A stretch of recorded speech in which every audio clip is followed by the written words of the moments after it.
Namaskar and welcome to a special episode of the Indologia Podcast. Now, this is an impromptu episode, which I'm doing after a lot of demand. A lot of demand has come for this episode. It's election time in India right now. Politics is everywhere. That is what everybody's talking about. And there is a lot of excitement because more than ever before, this time the game is on social media. There is a lot of buzz, and whether you like it or not, you are in the middle of it. And I have been getting hundreds of DMs for the last couple of weeks, actually. People asking me what's going to happen. People panicking because they're watching the news and they're being fooled into believing a certain narrative. They're being conned. There is so much misinformation on the social media, especially from the left side, from the losing side and their IT cells. They're pretty much fighting the battle online right now. It's quite an amazing. I've never seen anything like this before, by the way. The amount of misinformation that is going on right now, it's just... I knew that the opposition is going to come up with some sort of stunts to tackle the Modi wave that has been going on in this country for the last 10 years. But I really did not think that they would restrict themselves to playing this game online. This misinformation campaign that they're running right now with incredible support from the ecosystem within and outside India, either they're building a certain narrative that, hey, Modi won the election unfairly, he's a fascist, something was rigged, etc., or the narrative that, look, although Modi won, but people are unhappy, people don't like Modi. I really think that they're trying to build some sort of a base for the 2029 elections, because I'm pretty certain by now the powers that be, especially in the West, have figured out that Mr. Gandhi, the prince in waiting, is not really going to get them what they want. So they're probably looking at new strategies. And I think right now we're looking at, sowing the seeds for that certain strategy.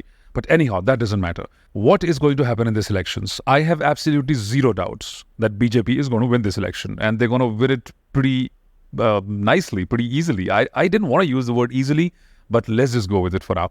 They'll win it easily in my estimation. In my estimation, worst come worst, BJP is getting 300 plus. I think they'll get 320 plus. And look, I'm not some sort of a political expert. I have no qualms in admitting it. And I also think nobody's a political expert. All these people who are claiming to be these political geniuses, experts, whatever, blah, blah, blah, they are not political experts. They are simply experts in peddling a certain narrative, peddling a lot of propaganda. So does nobody know what is going on? No. People know what is going on, but those are the people who are at the top ranks of the political parties.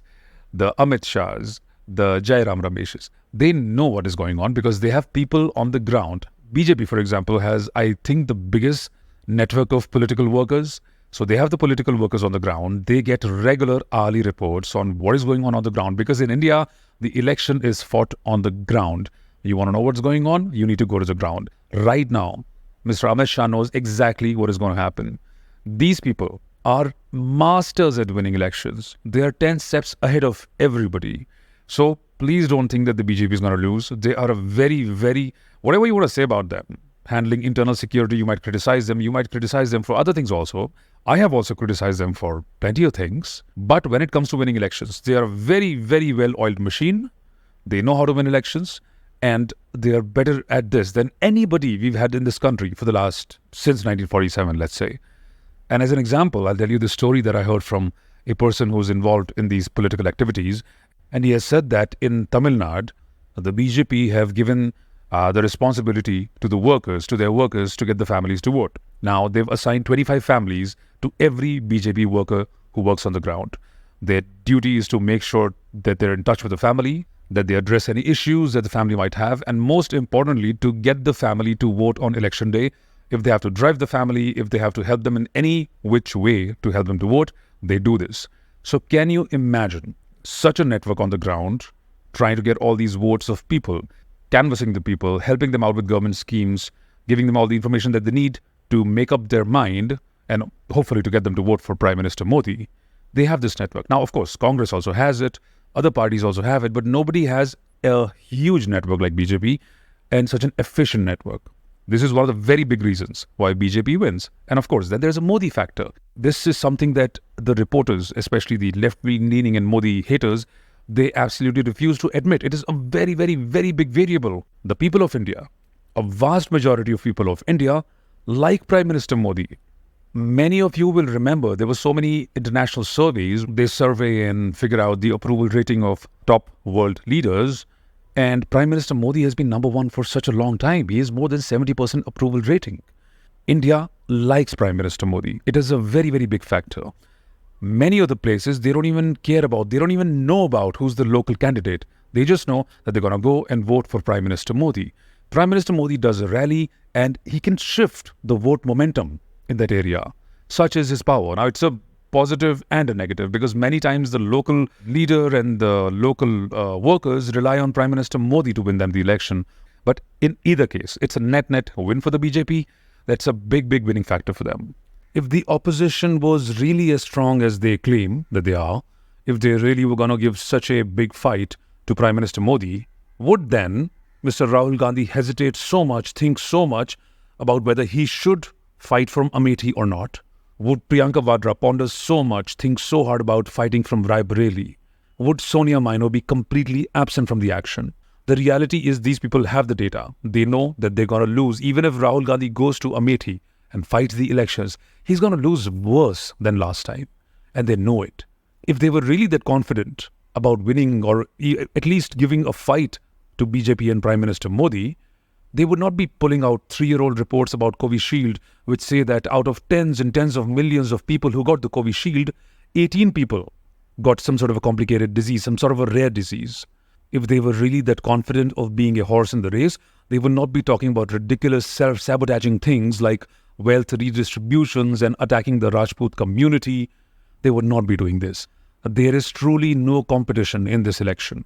This is the most one-sided and I would also say the most boring election I have seen in my lifetime. Now, there is so much misinformation going on that the voter turnout is less, that it's going to impact BJP, that the BJP voter is very overconfident, they're not coming out, etc., etc. Now, forget all of these things. You don't have to watch television to figure out what is going on in the elections. You don't have to read the newspaper. I will tell you a very simple way. Put on your sports shoes and go walking around in your area. Walk 2-3 kilometers. It's not that big a deal. You should be able to complete it. Even if you walk slowly, you should be able to complete it in 45 minutes, an hour max.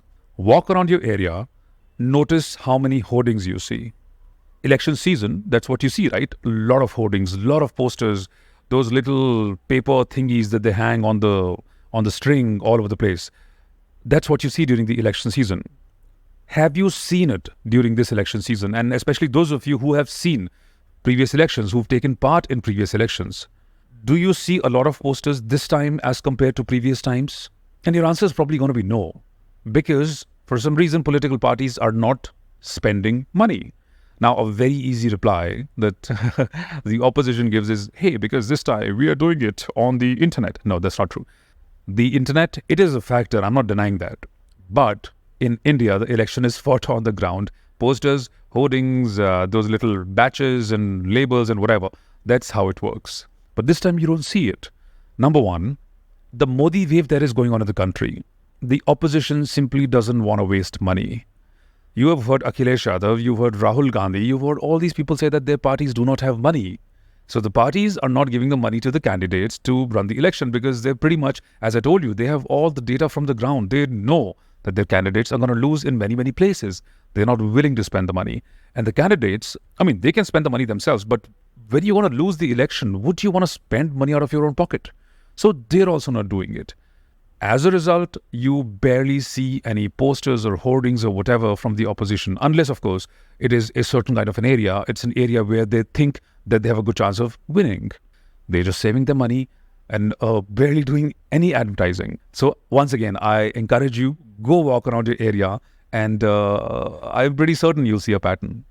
What is the effect of this on the ground?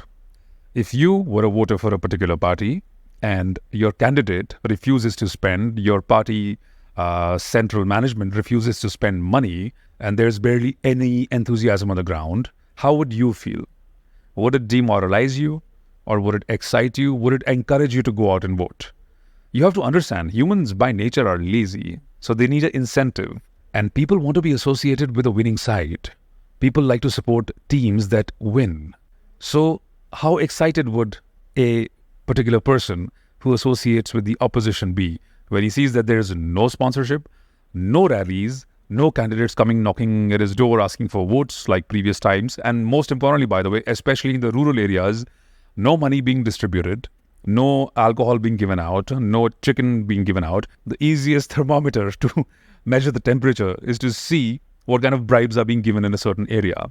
And as I saw in one clip, I don't know where I saw this, it was one of the rare journalists, who really go to the really remote areas. And he asked that person that, are you getting the booze and the food and the tandoori chicken in order to, in exchange for your vote? And he would receive a negative reply every single time. So when they say that the voter turnout is low, I am borderline confident that the voter turnout is much lower on the opposite side. The opposite side is not excited about coming out to vote because they know the guy is going to lose, their team is going to lose, they know the Modi wave. I mean, just for a moment, just picture. For a moment, close your eyes and just picture yourself. What if you were a Congress supporter and you had this massive, this huge personality, the most popular person in the world right now, Prime Minister Modi. Everybody loves him. He's the best Prime Minister we've had since 1947, has a massive following. How would you feel about your candidate, your party?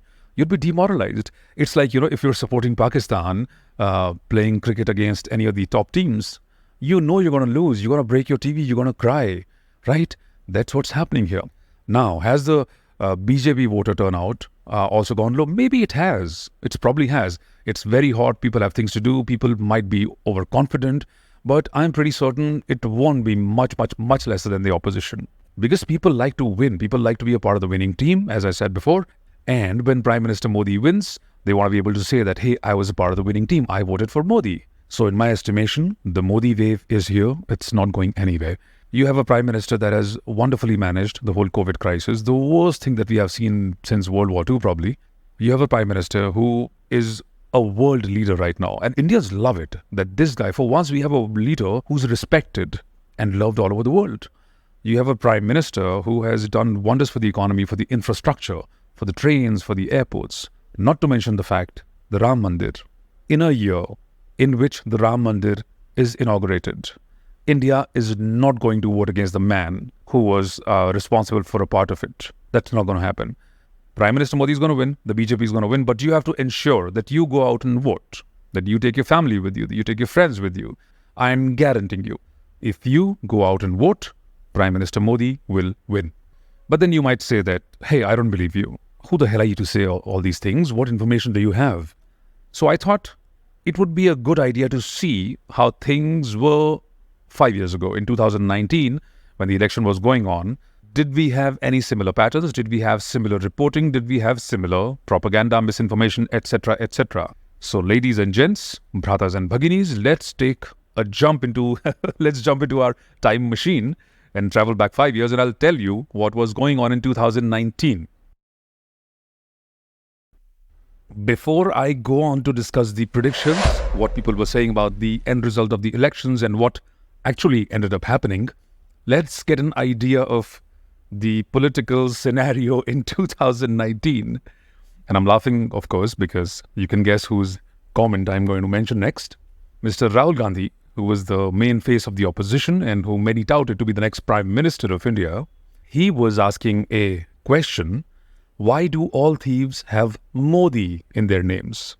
Yes, just like that, Mr. Gandhi labeled a whole community of people thieves. Rahul Gandhi said that Narendra Modi had taken money from shopkeepers, farmers, traders and the poor people, and he had given it to people like Nirav Modi and Lalit Modi. Pretty much the same thing that he says nowadays, except he's replaced those names with Ambani and Adani. Former Finance Minister P. Chidambaram, who has been way more wrong than he's been right, was accusing PM Modi of spending too much money on rallies. He was questioning the source of funds that were being used to organize rallies for Prime Minister Modi. It's very ironically funny that a Congress politician should ask for a source of money for anything, really. From up north, Farooq Abdullah was saying that Prime Minister Modi did the Pulwama attack himself because he wanted to win the elections. Ironically, the same thing that the Pakistanis also keep saying.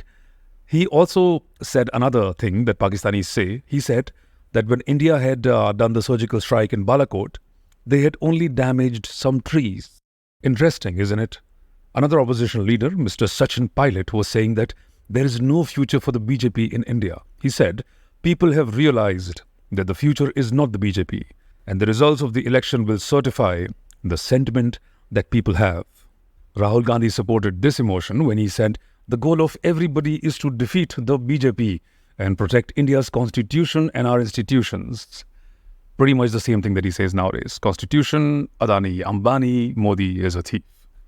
Prannoy Roy, the poster boy for Brown Sahibs and a colonial sepoy par excellence, he said that the Modi wave is a misnomer. He absolutely dismissed that there was any Modi wave of any significance at all.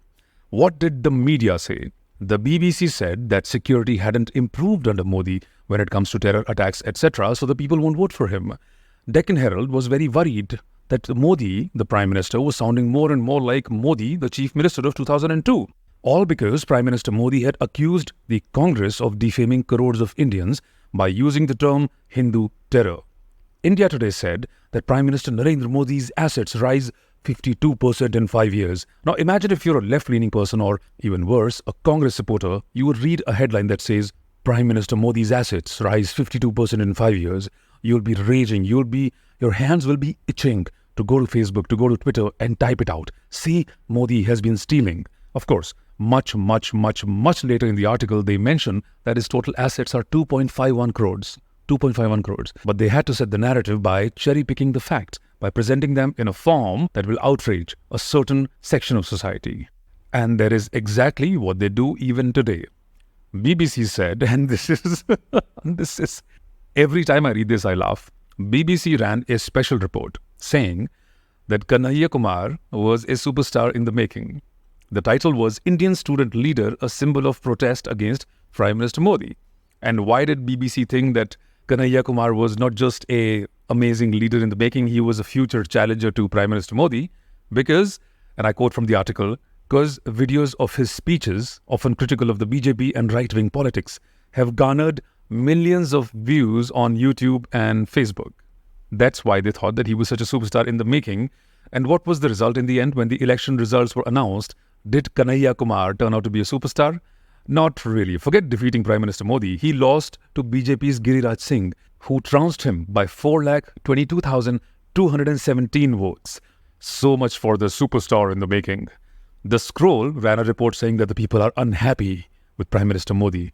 Voice of America said that Prime Minister Modi's defeat in state elections, the BJP's defeat in state elections, has put Congress in a very strong position for the general elections. The report said, analysts said that the regional polls signify a loss of momentum for Modi and a huge boost for the Congress party. It said there is growing disenchantment with government's failure to deliver on promises of jobs for young people and development. Basically the same things that they say even right now. Time magazine, which is always competing with New York Times for the coveted title of the champion of fake news, said that Narendra Modi's ruling party no longer looks invincible in 2019 Indian elections. The report said that the voters did not seem to find the BJP's return to a more religious nationalism-based agenda compelling, that Yogi Adityanath's speeches with generous doses of Hindutva were not succeeding. Yep, they actually wrote this. Further in this report from the world-famous Time magazine, it was said that a year ago, political pundits in India would have said the BJP was near certain to win re-election in 2019. But today, you're just as likely to hear speculation about a diminished BJP requiring coalition partners to get across the finish line, or even the return of a large Congress-led coalition. Al Jazeera, I can't believe I'm quoting Al Jazeera, but hey, why not? Al Jazeera said that discontent brews in India over Modi rule ahead of 2019 elections. It said in the report, people in India's political heartland say they have been let down by Modi government despite high economic growth. And this was the situation on the televisions, on the newspapers, on the media scene. What did the experts say? The experts who are paid, who study, who are supposed scholars, what did they say? Satish Mishra at the Observer Research Foundation, popularly known as ORF, he said that the victory margins are very, very close. That signifies that people are divided and the Lok Sabha battle would be an open and equal battle. And what did Yogendra Yadav, the softly spoken champion of the Andolan GVs, what did Mr. Yogendra Yadav have to say? He wrote in print saying, I have been in this business of election forecasting. There is no way the BJP can touch the 200-seat mark necessary for it to form the government in 2019. Yep, he said this.